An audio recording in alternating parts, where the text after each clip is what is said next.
and today we are reacting to Ekurhuleni Metro Cartel by Media Gang Bros. I think I do kind of believe that there is kind of a. I don't think there's a cartel. I don't think that because that's kind of pushing it.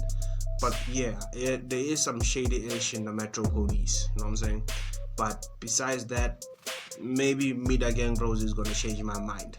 So, without further ado, comment, like, subscribe, and let's go.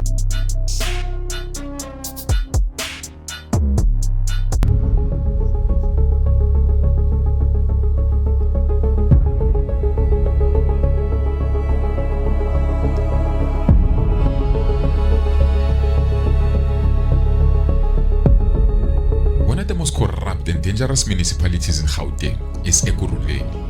We thought we had seen it all with the tragic murder of Babita Deokaran, but what followed proved things were even worse. Babita was killed after uncovering a dark web of corruption linked to Tembisa Hospital. She was investigating irregular contracts awarded to shady companies connected to criminal syndicates. Now these companies were bleeding the hospital dry, working hand in hand with corrupt officials inside the hospital and in government. Their modus operandi is to inflate the prices of everything the hospital bought, from basic supplies to medical equipment. And the then hospital CEO, Ashlim Toons, signed off on every single one of these inflated Yo, bruh, maybe that's why. Cause Joe, like South African health system is ass, bro. Is ass. And I know a lot of people around the world be like, yo, our health system is ass. No, our health system is ass. Sure, it's free. I want you, it's free. We got that one up on America, but the quality is ass, right? Because they don't have that much resources, right? And you might be saying, but maybe it's just because it's Africa. Africa. No. A lot of people from overseas come here to learn medicine. We got some world-class medicine. But the health system in South Africa is ass. So yeah, man. Maybe this is why.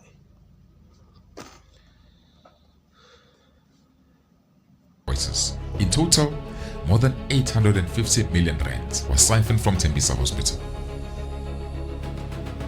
It was not a shock that some of the people behind these companies were members of the ANC. Now today, some of the people were investigated, but some were not, and all of them were never held accountable. Now Babita had flagged several suspicious companies before her death, but after she was silenced, the looting continued. One of the flagged companies was Kaizen Projects, owned by the former ANC Ekurhuleni Treasury General Sello Sikoko. At the height of the Tembisa Hospital scandal, he was running for ANC Ekurhuleni Regional Chairperson, and he won. But many insiders believe that the stolen hospital millions funded that campaign. All in all, the Kaizen Project's boss, Sello Sikoko, made between 84 and 94 million rands from tenders, not just from Tembisa Hospital, but from other hospitals across Gauteng as well. And he did it all without a valid license to sell medical products.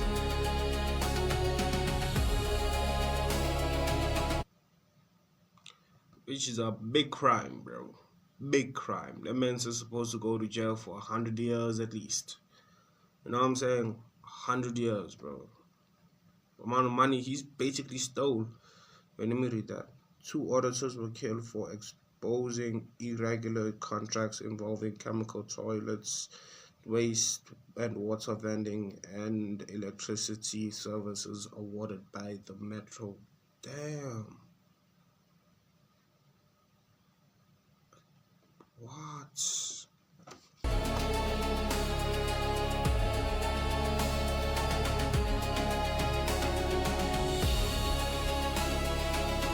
Simniki Wamapi was an adjudicator in the city of Ekurhuleni's finance department, was driving near Red Airport in Germiston on the 8th of December 2023 when tragedy struck. He was with a colleague when he stopped at the traffic lights, and out of nowhere, 2 shooters appeared and opened fire, unleashing a hail of shots on their car. Simnikiwe died on the scene and his colleague survived. Simnikiwe was known as a dedicated worker, serious, committed and unshakable. At the time of his death, he was investigating dodgy contracts handed out by the city, specifically for chemical toilets or the bucket system and waste management. No arrests were made on this hit. Then on the 30th of June 2025, another city official was laid down. This time on the R300 near Esland Park. Mpho Mafole was driving when shooters pulled up in an Avanza and sprayed his vehicle with shots. When the police and paramedics arrived just before 6 p.m, Mpho was found laying in a pool of blood. He was pronounced dead on the scene. Sources close to the situation said this wasn't random. It was a hit. Mpho was on the brink of exposing a massive 2 billion rands electricity scandal involving tampered accounts, ghost billing, and a system designed to rob the city blind. Some businesses were paying next to nothing for electricity, while others had disappeared from the... Bruh, so annoying, dog. I think I've said this in previous videos. It's so annoying, bro. Like, there's so much places South Africa could have been, bro. It could have been far, bro. It could have been so far ahead, but these old kids are keep on getting in the freaking way, bro. They keep on getting in the way, bro.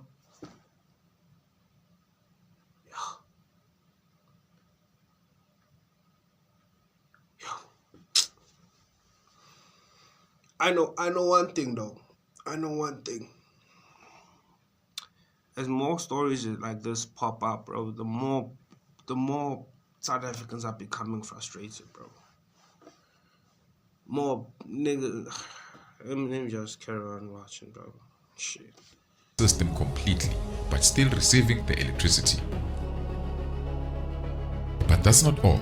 Mpho was also investigating the refurbishment of a municipal building in Germiston, a project that was supposed to cost 64 million rands and take 1 year. Instead, the cost ballooned to over 300 million rands, and more than 8 years later, the building is still not finished. Mpho had only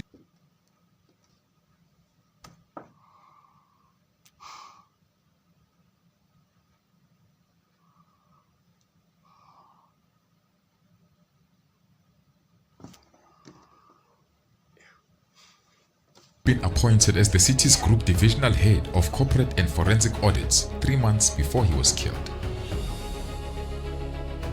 Just like Mpho Mafole, Kagiso Lerutle started his career at the Auditor General's office before joining the city of Ekurhuleni in 2014. He became the divisional head of governance and compliance in the city's finance department. Effectively, he was the CFO. On a quiet Thursday afternoon, Lerutle was driving alone through Primrose, heading towards Germiston, when an attempt was made on his life. He noticed a suspicious Hyundai i10 following him. Suddenly, it overtook his car and blocked his path. 2 shooters, one in the front and one in the back of the car, opened fire. Lerutle managed to escape by covering his face. The bullets hit his hand. Now bleeding from his hand, he drove all the way home. He then pulled out the 2 bullets himself and then went to open a case at the Kempton Park police station. Now what makes this even more chilling is that Lerutle was the boss of Simnikiwe Maphini, the city official who was laid down in Germiston. Now both men were reportedly working together as part of a team investigating the Ekurhuleni Metro cartel, network of corrupt individuals looting the city's funds through fraudulent or questionable contracts and tenders. Lerutle survived the ambush, but the message was loud and clear: back off. Then on the 20th of July, a 40-year-old man from Davidson, Tabane Goodwill Nchalinchali, was arrested for the assassination of Mpho Mafole. Shocking. What the heck is going on in my car seat, dog? Why is my car seat seeming like the epicenter of BS, bro? It's not as if I'm looking for specific videos where it involves my car seat. I'm not. I'm really not looking. I'm just reacting to videos that I'm like, oh, this might be good to react to, right? And only to find out that my Kasi seems to be the epicenter of BS. What the frick? No, seriously, what the frick?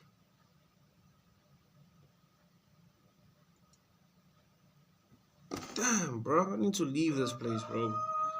I need to leave this place. If not this place, then this country, bro. But I don't think I'm gonna leave this country, my nigga. I still haven't explored. I still haven't done a lot in this country, bro. But like this place, most definitely, I need to leave, bro. Thabane was already out on bail for another hit of DJ Bongani Mfihlo, which happened in Kempton Park back in September of 2023. But this time, the Kempton Park Magistrates Court denied him bail. My Kasi, gents. What the heck? My Kasi owns.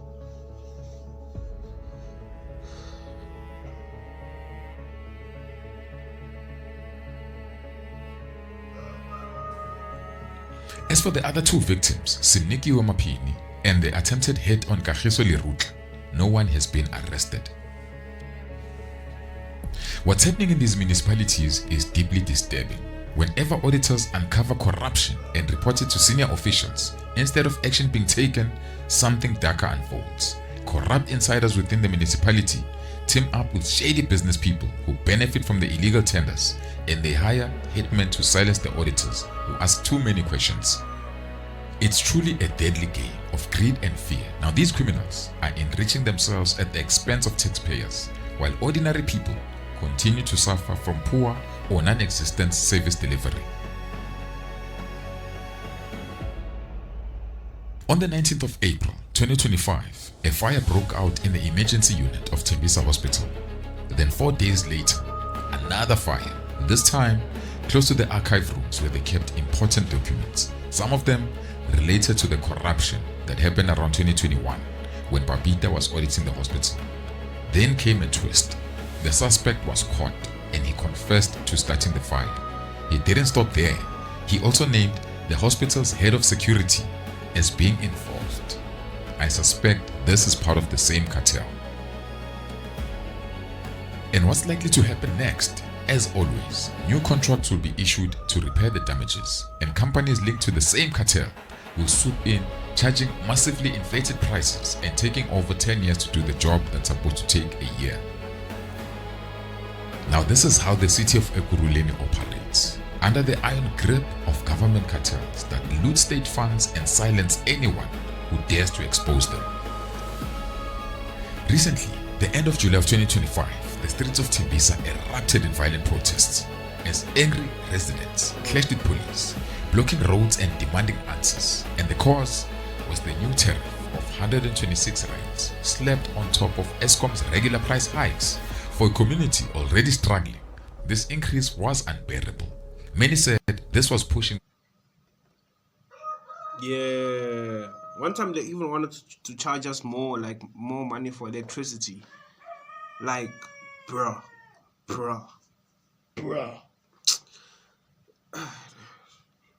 Yeah, you can understand, like, you can understand how frustrated I am right now just hearing the story, bro.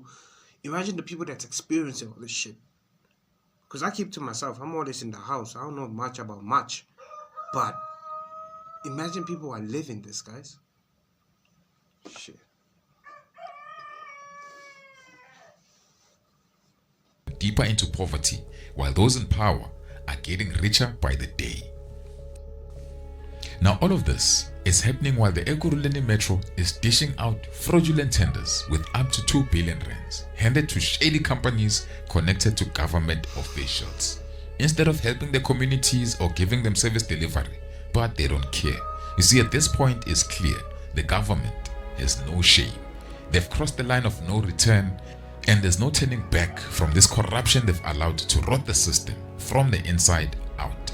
And until there's real justice for Babita Deokaran's death, the Ekurhuleni Gauteng cartel, they won't stop from looting this whole purse.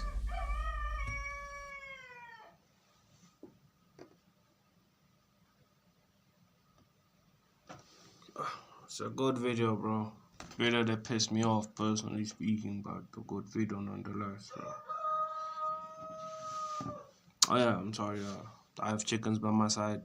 I didn't put disclaimer this time. I'm sorry. I didn't think it would make noise. You know what I'm saying? But yeah. Yeah, bro. That shit make you feel some type of way. I'm not gonna lie to you, bro.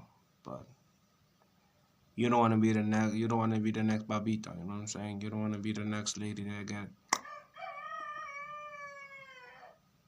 So next person get. So yeah. But yeah, if they keep on pushing it, people won't mind, bro. They won't mind. Can't push people forever, bro. That's not gonna happen. That's not how life works.